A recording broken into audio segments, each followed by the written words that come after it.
வணக்கம் ட்ரேடர் சசி. இது வழக்கமான வீடியோ இல்லைங்க.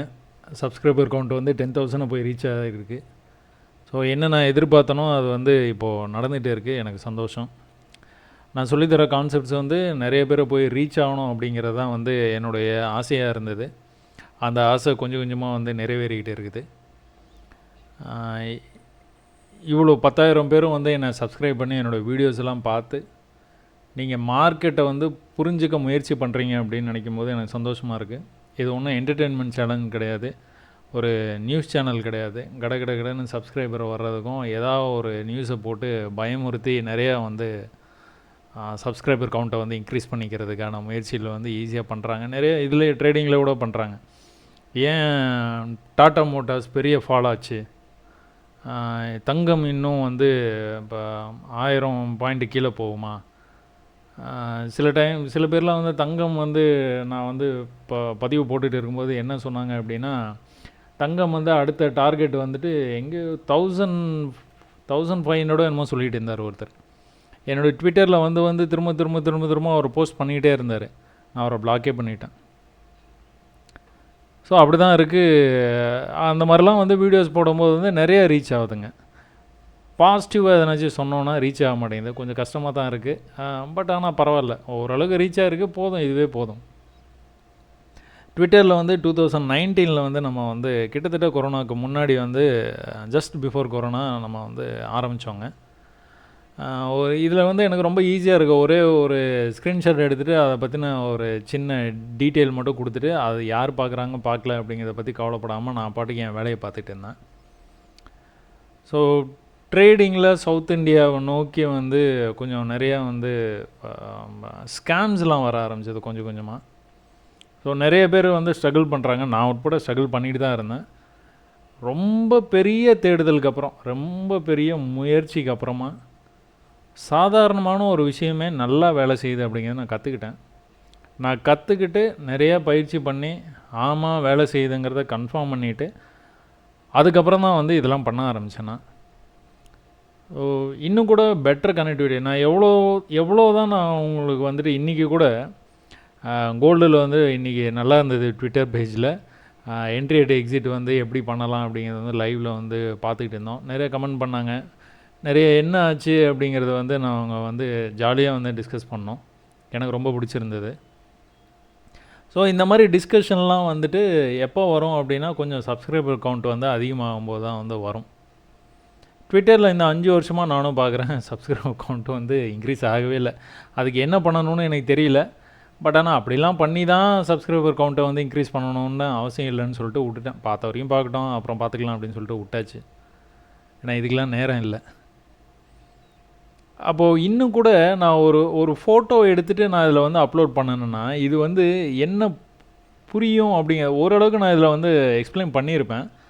பட் ஆனால் அது வந்து புதுசாக பார்க்குறவங்களுக்கு வந்து புரியறதுக்கான வாய்ப்பு ரொம்ப கம்மி. அப்படிங்கிறனால தான் என்ன பண்ணினேன் அப்படின்னா, இந்த வருஷம் பிகினிங்கில் கிட்டத்தட்ட முன்னாடியே சேனல் ஆரம்பித்தாச்சு. இந்த வருஷம் பிகினிங்கில் ஆக்சுவலாக டிசம்பர் 31 நினைக்கிறேன். ஆமாம், டிசம்பர் 31 அன்றைக்கி இந்த நியூ இயர் ரெசல்யூஷன்னு சொல்லுவாங்க. நானும் சின்ன வயசுலேருந்து கேள்விப்பட்டுக்கிட்டு தான் இருக்கேன். நான் எந்த ரெசல்யூஷனும் எடுத்ததில்லை. ஸோ இந்த நியூ இயருக்கு நான் யோசித்தேன், சரி ஓகே ஜான்வரி 1 டெய்லியும் ஒரு வீடியோ வந்து போடுவோம். சும்மா ஜென்ரலாக பேசுகிற மாதிரி வந்து ஒரு வீடியோ வந்து போடுவோம், எந்தளவுக்கு ரீச் ஆகுதுன்னு பார்ப்போம் அப்படின்ட்டு ஒரு முயற்சியாக வந்து எடுத்தேங்க. ஃபஸ்ட்டு ஒரு 3 வீடியோ 4 வீடியோ போட்டேன்னு நினைக்கிறேன் அன்றைக்கி 31 அன்றைக்கி. ஏற்கனவே எனக்கு 14 சப்ஸ்கிரைபர்ஸ் வந்து இருந்தாங்க. அதுக்கப்புறமா வந்து அது அந்த 14 பேரும் வந்து நான் போட்ட 4 வருஷத்துக்கு முன்னாடி நான் போட்ட 4 வீடியோவுக்கு இருந்த சப்ஸ்கிரைபர்ஸ் அவங்களாம். ஸோ அதுக்கப்புறமா பார்த்துக்கிட்டிங்க அப்படின்னா, ஜான்வரியிலேருந்து நான் வந்து ரெகுலராக வந்து வீடியோஸ் வந்து போட ஆரம்பித்தேங்க. ஜான்வரி போச்சு, ஃபெப்ரவரி போச்சு. ஃபெப்ரவரி லாஸ்ட் வரைக்குமே நீங்கள் பார்த்துக்கிட்டிங்க அப்படின்னா ஒரு 500 சப்ஸ்கிரைபர் கீழே தான் இருந்தாங்க. ஸோ 29 அப்படிங்கும்போது 492 சப்ஸ்கிரைபர்ஸ் தான் இருந்தாங்க. அப்புறம் அப்போ கூட ஒருத்தர் வந்து சப்ஸ்கிரைபர் வந்து கேட்டிருந்தார், என்ன உங்கள் இப்போ கண்டென்ட் வந்து ரொம்ப நல்லா இருக்குது, ஆனால் ரீச் ஆகலை, ஏன் என்ன பிரச்சனையாக இருக்கும்னு தெரியலையே அப்படின்னு கொஞ்சம் ஆதங்கப்பட்ட மாதிரி வந்து கேட்டார். அட விடுங்க, நானே கண்டுக்கல, நீங்கள் இது பண்ணுறீங்க, நீங்கள் ப்ராக்டிஸ் பண்ணுங்கள், ப்ராக்டிஸ் பண்ண உங்களுக்கு வந்து ஈஸியாகிடும் ட்ரேடிங் அப்படின்னு வந்து அவர்கிட்ட வந்து மெசேஜ் பண்ணிகிட்டு இருந்தோம். அப்போ மார்ச்லேருந்து ஆரம்பிச்சதுங்க. மார்ச், ஏப்ரல், இப்போ வந்து மே. இந்த 3 மாதம் கிட்டத்தட்ட கரெக்டாக சொல்லணும்னா 84 நாளுங்க. 84 நாளில் 10,000 சப்ஸ்கிரைபரை வந்து ரீச் பண்ணியிருக்கு. ரொம்ப சந்தோஷம். ஏன் அப்படின்னா, நான் சொல்லித்தர்ற விஷயம் வந்து நிறைய பேர் போய் சேரணும்னு ஆசைப்பட்டேன். அது இப்போ வந்து நிறைய பேரை போய் சேருதுன்னு நான் நம்புகிறேன். ஸோ நிறைய பேரை போய் 10,000 பேரை போய் சேரும்போது ஒரு 100 பேர் 200 பேருனாச்சும் வந்து இது ஒரு சீரியஸாக எடுத்துக்கிட்டு ப்ராக்டிஸ் நிறையா வந்து பண்ணுவீங்க அப்படின்னு நான் நம்புகிறேன். நான் ஸோ எந்த விஷயமா இருந்தாலும் சரிங்க, ப்ராக்டிஸ் பண்ணினீங்கன்னா வந்துடுங்க. நீங்கள் எந்த வேலையாக இருந்தாலும் சரிங்க. நான் கொஞ்ச நாளைக்கு முன்னாடி டிஸ்கவரியா ஹிஸ்ட்ரி சேனலான்னு எனக்கு ஞாபகம் இல்லைங்க, ஒரு டென்னிஸ் பிளேயர், யூரோப்பில் ஒரு டென்னிஸ் பிளேயர், ஒரு லேடி டென்னிஸ் பிளேயரு, அவங்க வந்து ரைட் ஹேண்டில் தான் விளையாடுவாங்க. அவங்கள அப்படியே அப்ரப்டாக லெஃப்ட் ஹேண்டுக்கு மாற்றினாங்க. ஸோ ரைட்டில் மட்டும்தான் அவங்க விளையாடுவாங்க. அப்படியே அவங்கள ட்ரெயின் பண்ணி லெஃப்ட் ஹேண்டுக்கு வந்து மாற்றினாங்க. ட்ரெயின் பண்ணாங்க, ப்ராக்டிஸ் பண்ண வச்சாங்க. ஒரு காய்கறி கட் பண்ணுறதுலேருந்து எல்லாமே வந்து ரைட் ஹேண்டில் தான் பண்ணுவாங்க. ஆனால் அவங்கள வந்து அப்படியே லைவில் வந்து டெய்லியும் ரெக்கார்ட் பண்ணி எல்லா வேலையுமே அவங்கள லெஃப்ட் ஹேண்டில் பண்ண வச்சு கடைசியில் அவங்க லெஃப்ட் ஹேண்டில் சூப்பராக டென்னிஸ் விளையாடுற அளவுக்கு வந்துட்டு அவங்கள வந்து ட்ரெயின் பண்ணிட்டாங்க. இதுலேருந்து என்ன தெரியுது அப்படின்னு, நீங்கள் ப்ராக்டிஸ் பண்ணினீங்கன்னா எந்த விஷயமா இருந்தாலும் பண்ணலாம். நீங்கள் நினச்சி கூட பார்க்க மாட்டீங்க, எல்லாமே ரைட்டில் நீங்கள் செஞ்சுட்டு இருக்கீங்க, லெஃப்ட் வந்து உங்களுக்கு வந்து பலமே கம்மியாக தான் இருக்கும். பட் ஆனால் இன்னிலேருந்து நீங்கள் லெஃப்ட் ஹேண்டில் ப்ராக்டிஸ் பண்ண ஆரம்பிச்சிங்கன்னா ஃபஸ்ட்டு கஷ்டமாக தான் இருக்கும். அதுக்கப்புறம் எழுத, படிக்க, காய்கறி நறுக்கிறதுலேருந்து, டென்னிஸ் விளையாடுறதுலேருந்து, அவங்களோட ப்ரொஃபஷன் என்னமோ அந்த ப்ரொஃபஷன் பண்ணுறவருக்கு எல்லாமே வந்து சேஞ்ச் ஆகிடுது. ஸோ ப்ராக்டிஸ் தான் விஷயம். நான் எங்கேயோ சுற்றினேங்க, எங்கேயோ போனேன். நிறைய குருக்கள்கிட்ட போயிட்டு நான் பாடம் படிச்சிருக்கேன்.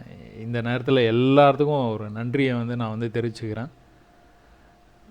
அவங்க எல்லாரும் சொல்லி கொடுத்தது ப்ளஸ் மார்க்கெட், அவங்க எல்லாரும் அப்படின்னா நிறைய பேர் சேர்ந்து 50% எனக்கு சொல்லிக் கொடுத்தாங்க. அப்படின்னா எனக்கு மார்க்கெட் அடுத்த 50% வந்து சொல்லிக் கொடுத்தது. ஸோ நான் மார்க்கெட்டு கூடவே ட்ராவல் பண்ணிக்கிட்டே இருந்தேன். நான் என்ன சார்ட்டு பார்க்குறேன்னு எனக்கே தெரியாது. சார்ட்டுன்னா பார்க்க ஆரம்பிச்சிடுவேன். அதை நான் ட்ரேட் பண்ணல அந்த மாதிரிலாம் நான் வந்து பார்க்கவே மாட்டேன். எல்லா சார்ட்டுமே அனலைஸ் பண்ணுவேன். அதில் கற்றுக்கிட்டது என்ன ஒரே விஷயம்னா, நம்ம எல்லோரும் மனிதர்களா, நம்மளுக்கு எல்லாத்துக்கும் ஒரு பேர் இருக்கா, சின்ன கேரக்டர் டிஃப்ரென்ஸ் வந்து ஒருத்தருக்கு இருக்கும். சில பேர் எப்போவுமே மகிழ்ச்சியாக இருப்பாங்க, சில பேர் எப்போவுமே பாசிட்டிவாக பேசிக்கிட்டே இருப்பாங்க, சில பேர் அதுக்கு எதிராக வந்து சிந்தனை இருக்கும் அவங்களுக்கு. அப்போ அதே மாதிரி தான் சார்ட்டும். எல்லா சார்ட்டுமே ஒன்றுங்க, நான் சொல்கிறத நம்புங்க, எல்லாமே ஒன்று தான். நீங்கள் கோல்டு எடுத்துக்கோங்க, ஆயில் எடுத்துக்கோங்க, பேங்க் நிஃப்டி எடுத்துக்கோங்க, ஆப்ஷன்ஸ் எடுத்துக்கோங்க, பிட்காயின் எடுத்துக்கோங்க, ஸ்டாக்ஸ் எடுத்துக்கோங்க, ஃபாரெக்ஸ் ஸ்டாக்ஸ் எடுத்துக்கோங்க, ஃபாரெக்ஸ் பேர்ஸ் எடுத்துக்கோங்க, எது வேணாலும் எடுத்துக்கோங்க. ட்ரேடபிள் சார்ட்டுனா அது வந்து எல்லாமே ஒன்று தான். எல்லாத்துக்கும் வேறு பேர் சொல்லி நம்ம கூப்பிட்றோம், அவ்வளோதான். பட் ஆனால் எல்லா சார்ட்டுமே ஒன்று தான். நான் வீடியோஸ் போடும்போது ஒரு சின்ன கவலை எனக்கு என்னென்னா, பேங்க் நிஃப்டி அப்படின்னு நான் ஒரு வீடியோ போடுறேன் அப்படின்னா ஒரு 1000 பேர் பார்க்குறீங்க, 2000 பேர் பார்க்குறீங்க அப்படின்னா, அதே இது யூரோ யூஎஸ்டி அப்படின்னா ஃபாரெக்ஸ் பேரை பற்றி போடுறேன் அப்படின்னா அதை யாருமே பார்க்குறதில்ல. ஒரு 500 பேர் பார்க்குறீங்க, 1000 பேர் பார்க்குறீங்கன்னு வச்சுக்கோங்களேன். பட் ஆனால் சார்ட்டுனா அதில் எல்லாமே ஒன்று தான்.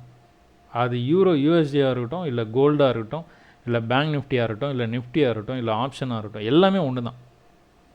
அதனால் எல்லா வீடியோஸுமே நீங்கள் முடிஞ்ச வரைக்கும் பார்த்தீங்கன்னா, நீங்கள் சந்தேகங்கள்லாம் கேட்குறீங்க பார்த்தீங்களா, அந்த சந்தேகங்களுக்கான விடை வந்து அதில் கண்டிப்பாக இருக்கும்.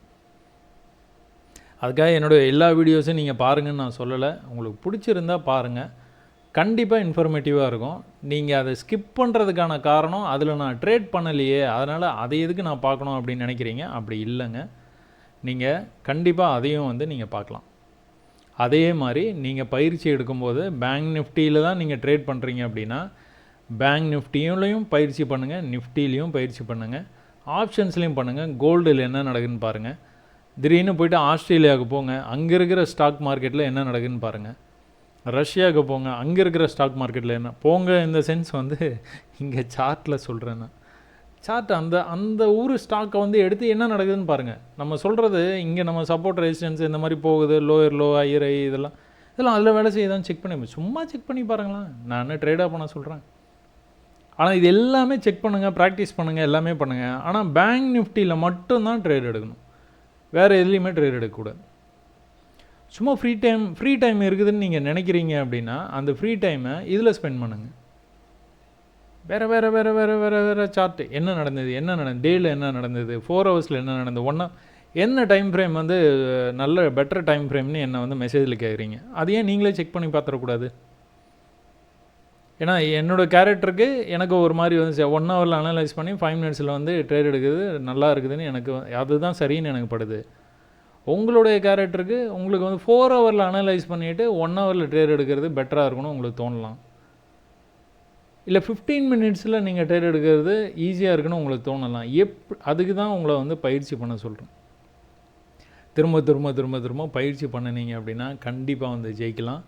பயிற்சி இல்லாமல் நீங்கள் ஒரு வீடியோ பார்த்துட்டு, நான் இன்றைக்கி கூட ஒரு கமெண்ட்டுக்கு வந்து ரிப்ளை பண்ணேன், இப்போ தான் ரிப்ளை பண்ணேன்னு நினைக்கிறேன்.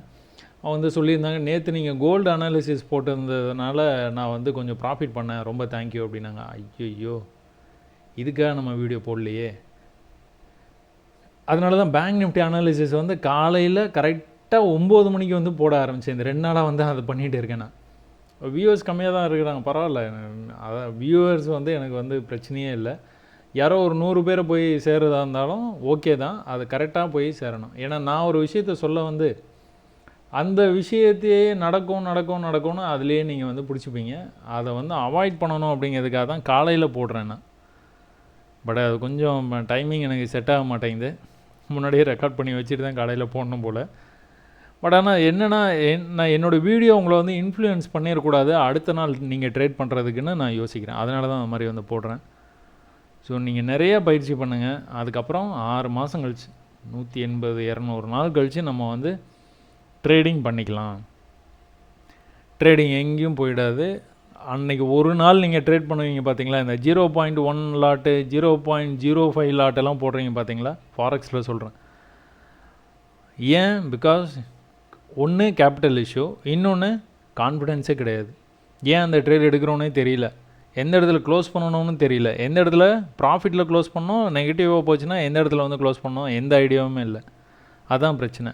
நீங்கள் 6 மாதம் நீங்கள் இந்த மாதிரி பயிற்சி பண்ணுறீங்க. இல்லை சார், நீங்கள் 6 மாதம் சொன்னீங்க, நான் ஒரு 8 மாதம் பயிற்சி பண்ண போகிறேன். அதுக்கப்புறம் நல்லா புரிஞ்சதுக்கப்புறமா நான் வந்து ட்ரேட் பண்ணுவேன் அப்படின்னு நீங்கள் அன்றைக்கி ட்ரேட் பண்ணுவீங்க பார்த்தீங்களா, அன்றைக்கி நீங்கள் வந்து ஒரு லாட்லலாம் ஆரம்பிப்பீங்களே. பிகாஸ் கண்டிப்பாக உங்களுக்கு கான்ஃபிடென்ஸ் வந்து பயங்கரமாக பூஸ்டப் ஆகிடும். அதை நான் வந்து என்னுடைய மெசேஜஸ்லேயே நிறையா வந்து பார்க்குறேன். நிறைய பேர் வந்து அந்த மாதிரி மெசேஜஸும் அனுப்புகிறீங்க. இது மாதிரி நான் சார்ட்டு பார்க்குற விதமே மாறி போயிடுச்சு அப்படிங்கிற மெசேஜ் வந்து நான் ரொம்ப அடிக்கடி வந்து படிக்கிற மாதிரி இருக்குது எனக்கு. உங்கள் வீடியோஸ்லாம் பார்த்ததுக்கப்புறமா சார்ட்டு நான் பார்க்குற விதமே மாறிடுச்சு. நான் இண்டிகேட்டர்ஸ் எல்லாத்தையும் டெலீட் பண்ணிட்டேன். நான் சப்போர்ட் ரெசிஸ்டன்ஸ் மட்டுமே பார்க்குறேன். நான் வந்துட்டு இந்த மாதிரி நான் வந்து ட்விட்டர் பேஜில் பார்த்தோன்னா எனக்கே ஆச்சரியமாக இருக்குது. இவர் சுபாஷ் அப்படிங்கிறவர்லாம் வந்து கிட்டத்தட்ட அவர் வந்து எல்லாமே வந்து கரெக்டாக பர்ஃபெக்டாக ட்ரா பண்ண ஆரம்பிச்சிட்டார் மாதிரி எனக்கு தோணுது. அவருக்கு எப்படி தோணுதுன்னு தெரியல. பட் இன்னும் கொஞ்சம் நாளைக்கு அவர் ப்ராக்டிஸ் பண்ணினார் அப்படின்னா கண்டிப்பாக வந்துட்டு கண்டிப்பாக வந்து நடக்கும், ஜெயிக்கலாம். ஆனால் என்ன அப்படின்னா, நீங்கள் ஃபஸ்ட்டு வந்து தப்பாக தான் வந்து வரும். அந்த தப்பாக வர்றதே நீங்கள் வரைஞ்சிக்கிட்டே இருந்தீங்க அப்படின்னா கண்டிப்பாக வந்து ஜெயிக்கலாம். பாருங்கள், இந்த சார்ட்லாம் பார்த்தீங்க அப்படின்னா இந்த லைன்ஸ் மட்டும்தான் வந்து சில பேர் வந்து போடுவீங்க. இந்த லைன்ஸ் இல்லாமல் இந்த சப்போர்ட்டும் வந்து ட்ரா பண்ணி வச்சுருக்காங்க பார்த்தீங்களா. இந்த சப்போர்ட் எடுத்துருக்கு, இந்த சப்போர்ட்டை பிரேக் பண்ணியிருக்கு, திரும்ப வரும்போது இந்த இடத்துல ரிஜெக்ட் ஆகி கீழே வந்திருக்கு, திரும்ப வரும்போது கிட்டத்தட்ட இந்த இடத்துக்கு வந்து ரிஜெக்ட் ஆகி கீழே வந்திருக்கு, திரும்ப வரும்போது அங்கேயே வந்து ரிஜெக்ட் ஆகி. இதெல்லாம் தான் நான் உங்களை வந்து நோட் பண்ண சொல்கிறேன். இதெல்லாம் நோட் பண்ணினீங்கனாலே போதும், கண்டிப்பாக வந்து ஜெயிக்கலாம். ஸோ எல்லா வீடியோவுமே எல்லாத்துக்குமே யூஸ்ஃபுல்லாக இருக்கும். அதனால் எதையும் வந்து ஸ்கிப் பண்ண தேவையில்லை. பட் ஆனால் உங்களோட விருப்பம். நிறைய பயிற்சி பண்ணுங்கள், அவ்வளோதான் என்னுடைய வேண்டுகோளாக கூட வச்சுக்கோங்க. நிறைய வந்து பயிற்சி மட்டுமே பண்ணுங்கள். ஸோ தொடர்ந்து வீடியோஸை வந்து பார்த்துருங்க, தொடர்ந்து பயிற்சி பண்ணுங்கள். வாங்க எல்லோரும் ஒன்றா ஜெயிக்கலாம். இவ்வளோ நேரம் வீடியோ பார்த்ததுக்கு நன்றிங்க.